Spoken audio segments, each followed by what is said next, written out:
Hi, everyone, and welcome to the Emotional Intelligence Podcast. I'm your host, Sandra Thompson, founder of EI Evolution, and I am super excited to take you on this incredible journey.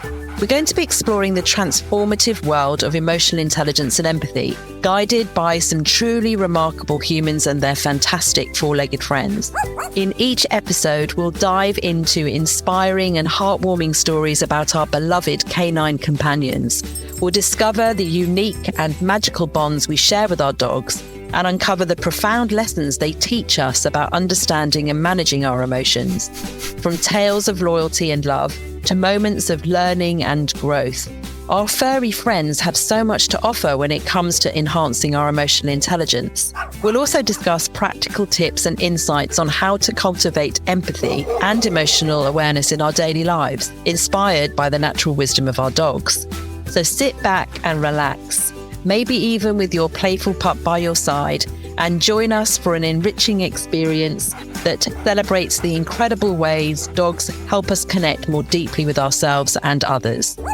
Welcome to the Emotional Intelligence Podcast. So my next guest, I've been introduced to Nicki online through LinkedIn, and we've never spoken before, but I am intrigued and delighted and curious to know what Nicki has to say. Nicki takes photographs of people and also sometimes people with their dogs, and I can't wait for her to reveal some secrets. Nicki, how are you? I'm great, thank you very much. I've just got back from my own dog walk with my two. So yeah, feeling very relaxed and chilled today, and it's Friday. Oh, I'm into that. So tell us a little bit about what you do, Nicki. Tell us a bit about how you got into doing what you do. Okay, so I'm a personal brand photographer right now, and I got into photography in lockdown. And prior to that, I had my own dog walking business for nearly 20 years. And I was one of the first dog walkers around. And it really wasn't a thing then, which is really odd now because, you know, they're absolutely everywhere. But there was me and another person doing it in our area. And and it was great. But so it came to a stop on the 23rd of March, like a lot of other people's jobs did. I didn't have any key workers, so I couldn't carry on. And it just gave me the time to think what to do. And I've always been a photographer, not a professional, but I've always been a photographer. I was ever since a kid. You know, I took over from my mum who used to chop people's heads off, and in the days before you could you could have digital to do it all over again. So and I've done courses and whatever over the years, and I just thought, you know, I'm going to start a dog photography business, and so I did.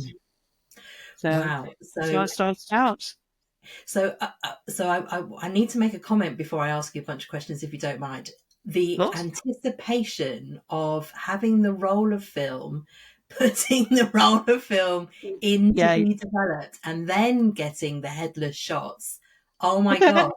It's the opening up the sleeve, pulling out these sheets of photo paper and realizing, yes, I can identify that body from the clothes they're wearing, but we can't see their heads, and that's blurred. Absolutely.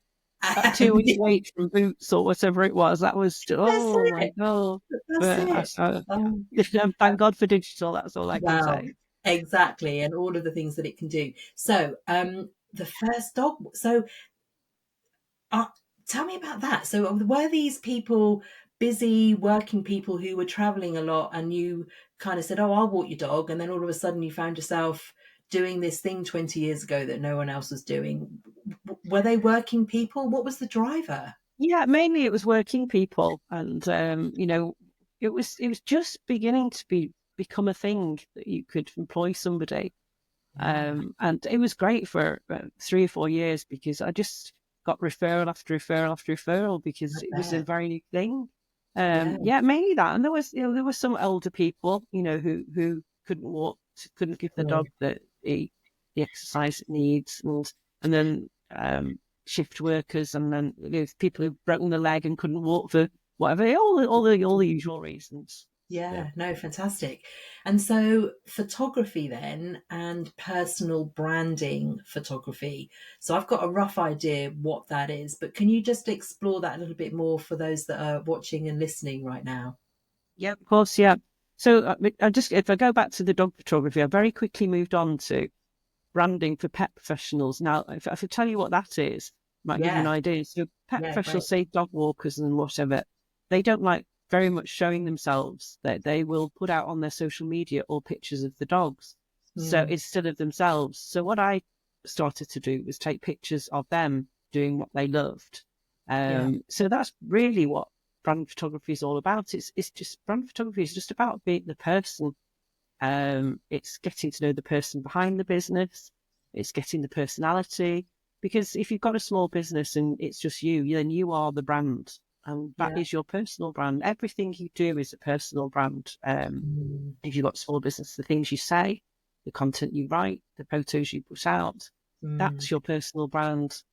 And so my aim as a personal brand photographer is to get that out in photographs. And yeah, so I take not just the person who in the business, but the person around the business, behind the business. mm, So people yeah. get to know the person behind the business. So I just want to dig a little bit deeper then into the people who were dog walking or looking after dogs as their Yeah, business. Were they asking you to take those images because they felt that their customers would get to know them and they'd do more business and they'd build more trust because they would know the human who was involved in the business? I'm not going to give you my dog because I don't know who you are, but I can see loads of other that's dogs. Is it exactly that it. kind of thing? That's exactly right. So, Right. I mean, I wouldn't like to, if I was going to inquire, I would like to see the person that was going to Yeah. take my dog out. Yeah. Sure. And obviously it adds to the professionalism. So they've got Mm, professional photos, they're good quality, they're sharp, they're, showing them exactly what they do. yeah. And so, yeah, it's all about the trust. It's all that, it's become a bit of a trite phrase now, but know, like, and trust. But it's Mm, still, as good today as it ever was. Get to yeah. know the person, get to trust the person, then you're more likely to purchase or use their service. And have they seen a change in their business as a consequence of those images? Have they ever come back to you and said, oh, I'm so grateful I did that because actually this person said when I saw you with these dogs, I Absolutely. could see how you interact. Yeah. Absolutely, yeah, yeah. And I think a Wow. lot of people, they got a lot of business from their websites with the more professional photos, just to Sure. show that they are serious about the business Yeah. and, not just put blurry pics up of the dogs having a run in the park. But yeah, they've come back and said that, that they feel better, they feel more confident, Mm. and they feel more professional in themselves as well. Right, brilliant. And I think that that says a lot, doesn't it, about how our brains work and how all of these things are signals for, trust and reliability. I mean, again, you could brush up on one day and have all these photographs done, and then another day you might look really scruffy. But the fact is that other humans are looking for those signals to say, actually, I trust that individual versus the blurry pictures over here. They look a bit disorganized and not so professional. And I don't know whether I'm going to get my dog back. It's that kind of thing, Yeah. perhaps. So if it was a dog walker, I wouldn't expect them to really brush up for the photographs, Okay. because you're a dog walker, and Yeah, if you fair weren't enough. a little bit dirty and a little bit scruffy, but it's more about the personality. It's more about getting that Sure. person, smiling in front of the camera, and yeah, maybe looking little bit dirty and and untied, because that's that was me for many Yeah. years. And like, you're not going to be clean at the end of the day, and if you are, there's something wrong. Yeah, yeah, sure. Not done your Yeah, job. I went in the van and I let them all go, and then they all came back. Totally Yeah, get I'll it. tell the story about that, but perhaps not for today. But the stories I know, yeah. We might come back to that. You never know. So, Nikki, tell me now about your dogs. So, you've got two. What breeds are they? How did you come to get them? What are they like? Um, so I've got two collies. So Okay. my older dog, she's 7.5. She's called Fern, and she's absolutely beautiful. And I use her for all my dog sort of modelling pictures. She's been on the cover of Cheshire Life, which is quite prestigious. She's very, very, very beautiful. She's red. She's a Welsh collie. And we got her from a farm in Wales, and we got her when we had a collie mix before, and we got her when she was getting on a little bit, Right. because I couldn't bear the thought of losing a dog and not having another one. So we got Yeah. her then. Yeah. And then, so she's our perfect dog, we call her. She's absolutely perfect. And then 18 months ago, we got another collie. She's a 50-50 mix of border and bearded. Okay. And she is a personality. She's just so funny. She makes us laugh so many times a day, I can't tell you. She's black and white. She's a scruffy little monkey. She doesn't know what she is yet. Even at 18 months, she's got tufts coming out of all sorts of places because she's a mix and she doesn't know what she is. And and the kids go, "Oh my God, Mum, we're used to really beautiful dogs and you've got this thing," but they absolutely love her to bits. So she's hilarious. Hold on just a minute. That's a bit rude, isn't it? I know, I've got we're my very beautiful rude to her. perfect child, and then I've got this runt. But it's really funny. I've got two dogs, the perfect one and the other one. But no, wouldn't be without her. Wouldn't be without her. She's hilarious. So could you give us an example of some of the things that the other one does? Oh, she thinks she's a meerkat. She sits like this. And she sprawls like a French tart, and it's just funny. And I think the way she looks just makes you, it's a bit like some of the comedians. You only have to look at them to laugh. Oh gosh, I hope she comes in the room in a minute, because you'll know about wanted to she be does. able to She's deliver on a promise. What's she's that, a talker. She's a bit of a talker. She's she likes to have a chat. We look forward to that. So see if she'll come. I don't know if she will. You'd be like, "No, you just call me the other one. I'm not your favourite. How dare you?" We don't have favourites, but I hate to break it to you. Anyway, let's talk now then about some of the photography that you've done with dogs and the kind of what magic you see and what kind of antics go on. Just share some of those stories for our listeners, if you wouldn't mind. Yeah. I mean, it's absolutely it's a hard job photographing dogs, I have to say. Right. It's not an easy one because a lot of owners will say, "Oh, my dog's bonkers, and I can't get them to sit." But having worked with dogs for 20 years as a dog walker, got to know them, and it's all about capturing just at the right moment. Okay. So when they're going around and they're being crazy, and then they'll just stop, and they have that look, and if you can just call them at that second, and they go like that, and then you can get the really, really good shot. But yeah, they don't. They're better than cats, I can only say, because I've done cats too. No, but dogs, they generally do as you're told, and you can have them on a lead, because you can. Photoshop is a wonderful thing, and you can usually magic out the lead if it's held right. So you don't have to be the best dogs.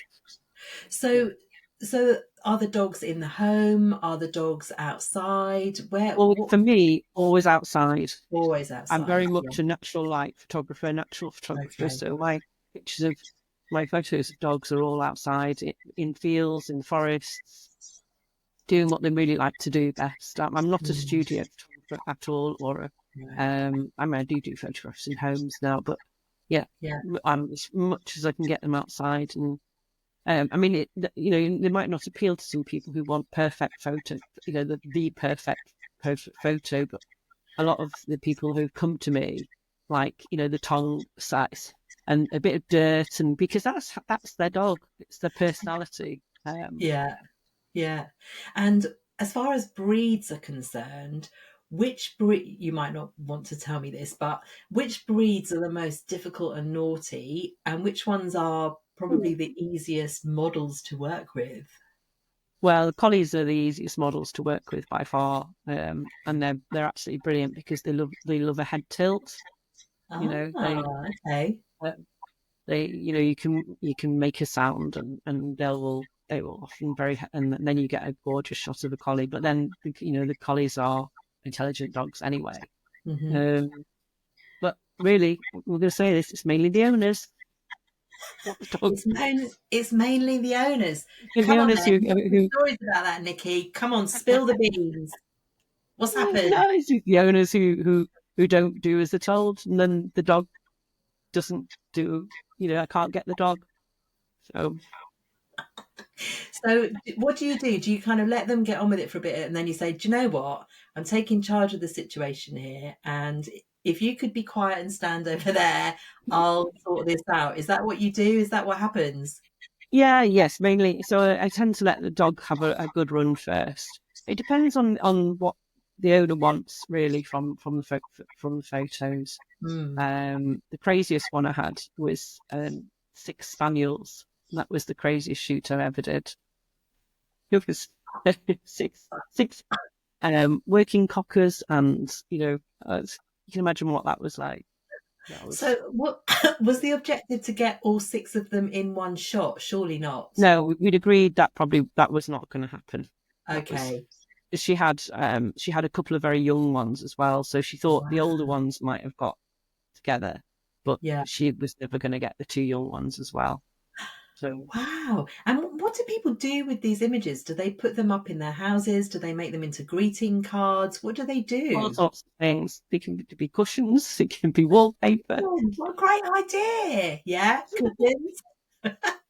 Yeah, they put them, they put them on the wall, they give them as presents. Whatever you want, because they're all high resolution pictures that you get, so you can print them in any way, in any form that you like. And so how long is the sitting, as it were? Is it like an hour and a half? Is it half a day? How long have you got with the dog? Yeah, it's no longer than an hour and a half, because the dog gets tired, and it's too much then. So it's generally, the sweet spot is between an hour and an hour and a half. Okay, that's great. And so could you share with us probably your funniest story, and then we'll hear the one about the van? I don't know if it's the fun one. The story, so I was photographing a lady, a lovely lady called Kim, who makes bandanas for dogs. Okay, all those, and collars and leads, matching collars and leads. And she brought along her Labrador, and we were in an enclosed field that had a lovely lake in the middle of it, and fields to run and things to climb over. And Leo went in the water, which was fine. We knew he would. He's a lab. He went straight to the water. Yeah. And he came back and he rolled in the mud, fully on his back, rolled and his neck, like you do, got all in the neck and everything like that. And Kim's face was just an utter picture. And the bandana was sort of like all over. Yeah. So I put the camera down and got my phone out and started videoing it instead. And it's one of my most successful videos ever. So did you then have to do another shoot with him, but take him to a place where there wasn't a lake? Well, we put him back in the water and gave him a good, whatever. And she brought several bandanas, so we just had to keep him away from the muddy patch, put him on a lead and take him away from the muddy patch. But it was Kim's face that was the picture. The complete. This is my photo shoot, and this is what my dog's done. Yeah. And so then, people posing with their dogs. So is there a movement? Has there always been a movement of people wanting to professionally show that they have got a dog because it means something to their potential customer group, that they've got that warm, fluffy side? Do you know where I'm trying to go with this? Is that a growing thing, or has that always been? So for me, and like the way I work, when I explained before about getting the person behind the scenes, And especially my speciality is taking pictures of people who really are very nervous and don't like having a picture taken or are body conscious. So if they have a dog, I would always encourage them. That's how we would start when we go for a walk, because they become, they help, it's a big distraction. So they won't concentrate on me and this lens that's looking at them. They'll be concentrating on the dog. The dog will make them laugh, as they do, make you smile. So that's one side of it. And the other side of it is, yes, they're huge for engagement on social media. And, you know, people can post about their work 24/7 and they get, they show a picture of them and the dog. It's like, it's true. Engagement goes crazy. So it's a good win-win. But it's also just showing, you've got to be a lovely person if you've got a dog. I'm with you 100% with that, Nicki. I'm 100%. Yeah, it's true. And I think that, to your point, as a distraction, the science is telling us, isn't it, that the oxytocin that we release. So if when we have our own dog, I don't know if you're a stranger to a dog, but when you have your own dog, the oxytocin that you release when you see the dog's oxytocin level matches that. You're both having a lovely time, but it's how calming. And I mean, I know the dog might be doing zoomies, but it's calming that they're in your presence because of perhaps their unconditional love or the attention they give you or whatever. So I can see now what you're saying about people having dogs and then not being conscious of the fact that you're taking the shots because they're so focused and in tune with their dog. That's right. We just get them, we can just get them walking with the dog, or, so they don't have to look at me, or we can look at the dog or whatever. And then it's a good way to start and build up and the confidence in me and we just be chatting the whole time. And yeah, it's a really good way. So I'm imagining then when they see the result of your photography, are some of them quite surprised at how you've managed to capture them? When you started the conversation, they were quite nervous or apprehensive about it. When they see the final thing, are they surprised by that? I bet they're very surprised, overwhelmed at how wonderful they are, right? Very surprised. I think they are surprised, but I mean, by the end of the shoot, and my shoots are about 3 hours, and by the end of them, people are just are very comfortable anyway. We've got past all that, and all that, and then they're smiling, and often they're quite sad that the actual shoot is coming to an end because they feel quite really good about it. So, wow, that's fantastic. Yeah. Really fantastic. Yeah.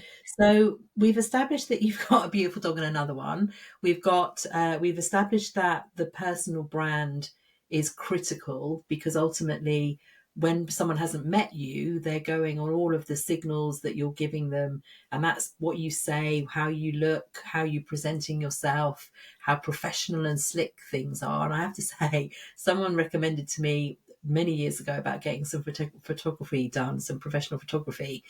And I was dreading it. And I went to this really cool studio in King's Cross. I remember it, with a chap called Ivan, who instantly, I don't know what it was that he did, but obviously he's highly skilled, but what it was that he did, but I just totally relaxed and we just had fun.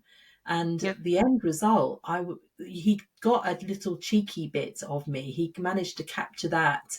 And I think as far as emotional intelligence is concerned and your ability to communicate and make people feel calm and relaxed, people like you, Nicki, that you've got some magic dust or something, because I don't know how you do it, but it works incredibly well. So I just want to say thank you on behalf of all of us who need photographers like you.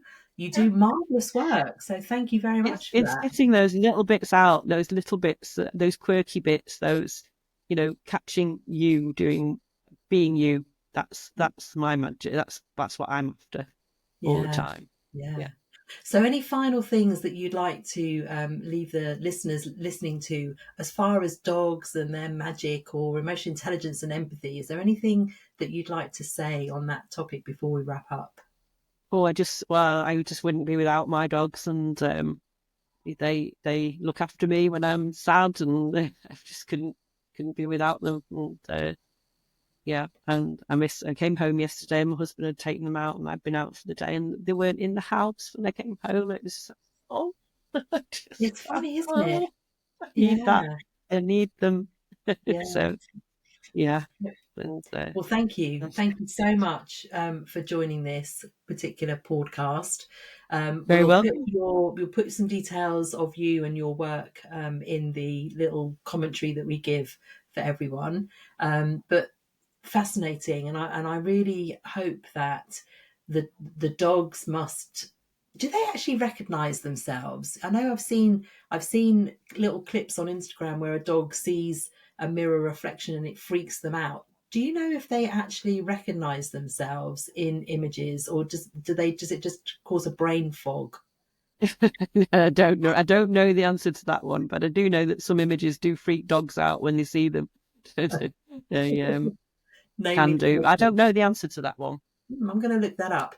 Okay, well, thank you so much, Nicki, and have a really great rest of your day. And just keep doing the amazing stuff you're doing. It sounds awesome. Thank you. Thanks for having me.